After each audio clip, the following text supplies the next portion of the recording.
السلام علیکم ورحمۃ اللہ وبرکاتہ۔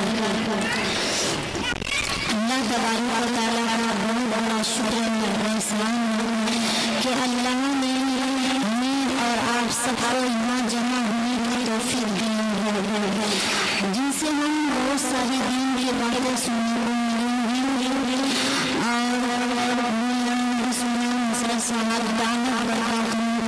بہت شکر گزار کہ انہوں نے ہمیں کچھ بولنے کا کچھ کہنے کا موقع دیا۔ اللہ ہمارے بہت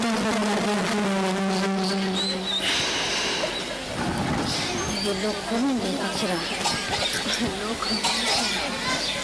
اس میں نہیں ہوتا ہے۔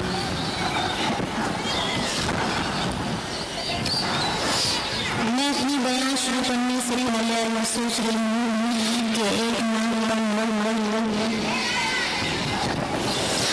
جتنی معلوم میں آپ سب کھڑی ہوئی ہیں آپ سب بیٹھ جائیں۔ السلام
شريك له ونشهد أن سيدنا وحبيبنا وشفيعنا وإمامنا وهو مولانا محمد عبده ورسوله صلى الله عليه وعلى آله وصحبه وبارك وسلم تسليما كثيرا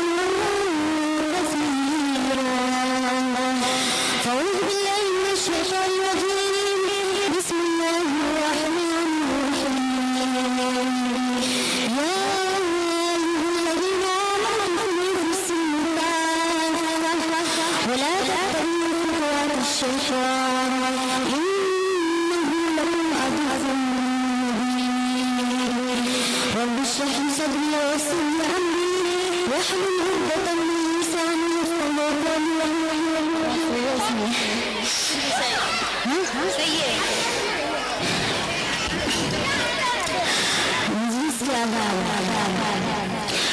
فضائل اعمال کے ذریعے دل میں دین کی سچی طلب اور آخرت کی فکر پیدا کرنا. دوسرا موضوع وعدہ وعید کے ساتھ علم و عمل میں جوڑ پیدا کرنا. جو بھی باتیں تعلیم کے ذریعے معلوم ہو رہی ہو اس پر عمل کرنے کی نیت سے سنیں. اگر عمل نہ کرتی ہو یہ نیت کرے انشاءاللہ آپ سے برابر عمل کروں گی. جو باتیں دوسروں تک پہنچانے کی نیت سے سنیں کیونکہ حضور اکرم صلی اللہ علیہ وسلم نے اس امت کو دعا دی ہے جس نے میری ایک حدیث سنی اور جو باتیں دوسروں تک پہنچا جاتا تو وہ دنیا اور آخرت میں سرسبز و شاداب رہے گی. ساتھ ساتھ یہ بھی خیال رکھے سب قریب ہو کر بیٹھ جائے. جو بھی جگہ درمیان میں ہوگی شیطان آ کر بیٹھ جائے گا. ٹیک لگا کر نہ بیٹھے سر پر دوپٹہ اچھی طرح اوڑھے. آپ سب آگے کھسک جائیے. میں نے آداب بتا دی تاکہ آپ سب آگے کھسک کر کے بیچ میں جگہ بالکل بھی نہ چھوڑے. شیطان کو بیٹھنے کے لیے جگہ نہ دیجیے. آنے والے ماں باپ کو تاکہ کوئی پریشانی نہ ہو جگہ مل جائے گی آسانی کے ساتھ وہ بیٹھ سکتے ہیں. آگے کھسک جائیے آپ سب ماشاء اللہ. آگے کھسک جائیے.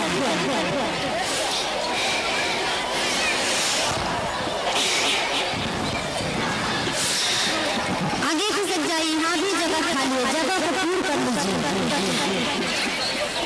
جگہ پور کر لیجیے. آگے کھسکیے. ماشاء اللہ آپ سب بہت ہی اچھے ہیں. آگے کھسک جائیے.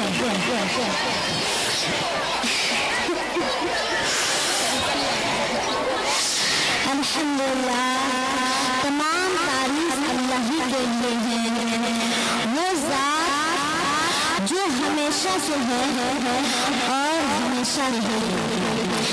اللہ تبارک و تعالیٰ کا بے شمار جو انتہا احسانات ہیں کہ اس نے ہمیں مسلمان بنایا اور ایمان والا بنایا. جبکہ آج بے دینی اور گمراہی کی دور میں اللہ کے احکام ٹوٹ رہے ہیں اور سنتوں کا مذاق اڑایا جا رہا ہے اور سبز و ضلال گمراہی میں پڑا ہوا ہے. اللہ پاک ہمیں توفیق دے کر اس مبارک مجلس میں موت سے پہلے آخرت کی تیاری کرنے والے بنائے. آمین. نوجوان مسلم بہنوں مستقبل کی امیدوں کی مستقبل کسی بھی قوم کے لیے اگر جسم سے ریڑھ کی ہڈی کو الگ کر دیا جائے تو سارا جسم خراب ہو جائے گا. یہی مسلم مائیں یہی مسلم بہنیں آگے چل کر ایک قوم کو جنم دینے والی. خاص طور سے آج کل ہماری ماؤں کی شکایت ہوتی ہے ہماری مسلم بیٹیاں ہماری بات ہی نہیں مانتی. رشتے لحاظ نہیں رکھتے، بڑے چھوٹے کا کوئی تمیز نہیں ہے، ماں باپ کا قدر کرنا جانتے ہیں نہیں، تو کیسے معلوم ہوگا کہ غلط راستے پہ جا رہے ہیں؟ یاد کریے غار حرا کی پہلی آواز کیا تھی؟ اقرا، یہ نہیں کہا گیا مال کماؤ، لباس پہنو، بسم ربک الذی خلق، اس رب کے نام سے جس نے تمہیں پیدا کیا۔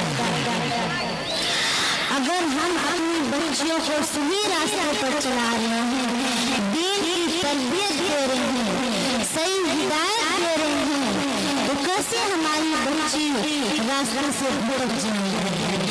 اگر ان کی ہم تربیت صحیح سے نہیں کر رہے ہیں تو وہ تو غلط راستے پر جائے گی۔ ہدایت دینا ہمارا کام ہے، ہم ان کو کہتے ہیں۔ میری پردانشی ماں اور بہنوں، روایتوں میں آتا ہے کہ جو عورت گھر سے بے پردہ نکلتی ہے، شیطان اس کے پیچھے لگ جاتا ہے اور اس کو بہکانا شروع کر دیتا ہے، اس کو بہکانا شروع کر دیتا ہے۔ روایتوں میں آتا ہے کہ جو عورت بے پردہ رہتی ہے اس کو جنت کی خوشبو تک نہیں ملتی اور اس کو جنت میں داخل نہیں کیا جائے گا۔ خاص طور سے نئی عمر کی لڑکیاں ایسی پوشاک اور ایسی کپڑے پہنتے ہیں جن سے انسان اور شیطان بھی دیکھ کر شرما جاتا ہے، جبکہ اللہ تعالیٰ نے کھلے لفظوں میں ارشاد فرمایا وَقَرْنَا فِي بُيُوتِكُنَّ وَلَا تَبَرُّجْنَ تَبَرُّجَ الْجَاهِلِيَّةِ الْأُولَىٰ، تم اپنے گھر کو لازم پکڑے رہو اور زمانہ جاہلیت کے دستور کے مطابق مت کرو۔ حضرت محمد مصطفیٰ صلی اللہ علیہ وسلم نے جب معراج پر گیا تو وہاں کچھ عورتوں کو عذاب ہوتے ہوئے دیکھا۔ آپ صلی اللہ علیہ وسلم فرماتے ہیں کہ میں نے پہلی عورت کو دیکھا، وہ زبان کے بل لٹکی، اب بتائیں اگر ان کا زبان کھینچے تو ان کا کیا حال ہوگا؟ پوچھا گیا اے اللہ کے رسول صلی اللہ علیہ وسلم یہ کون عورت تھی؟